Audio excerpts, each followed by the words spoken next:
Anda kembali bersama kami di iNews Sulsel. Pemirsa, kericuhan terjadi di tambang nikel PT Citra Lampia Mandiri di Kecamatan Malili, Kabupaten Luwu Timur. Kericuhan terjadi saat tim kuasa hukum Helmut yang menggugat PT CLM hendak masuk ke dalam area tambang, namun dihalangi oleh polisi dan sejumlah karyawan. Kericuhan ini bermula saat tim kuasa hukum Helmut hendak masuk ke area tambang, namun dihadang polisi dan karyawan.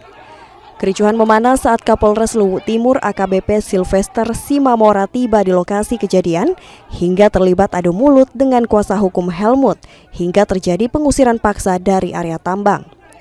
Saat hendak meninggalkan tambang, nampak sejumlah karyawan menyerang tim kuasa hukum. Kuasa hukum Helmut meminta agar proses pertambangan PT CLM dihentikan karena disinyalir melakukan pemalsuan dokumen untuk menguasai tambang. Polres Luwu Timur, saya ulangi, kami mendesak Kapolres Luwu Timur untuk menyetop semua aktivitas pertambangan yang ada di PT CLM.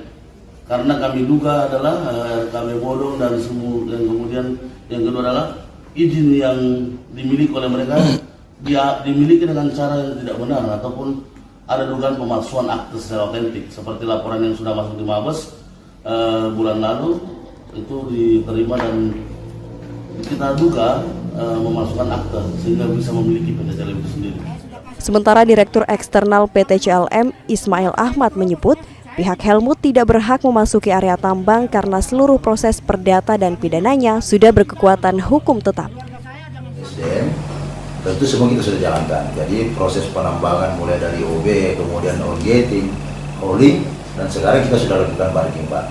Jadi kami sudah mengisi, tongkang-tongkang berikutnya kami datangkan. Jadi saya kira semua clear. Jadi kalau ada persoalan-persoalan saya kira yang dianggap bahwa ada pihak-pihak lain yang merasa dirugikan, ya saya kira itu tidak ada. Kalau juga ada merasa perkara hukum, saya kira bukan di sinilah kita mau membahas itu, bahwa CLM tetap jalan jelas secara secara hukum tentu jelas. Dari Kabupaten Luwu, Nasruddin Rubak, iNews melaporkan.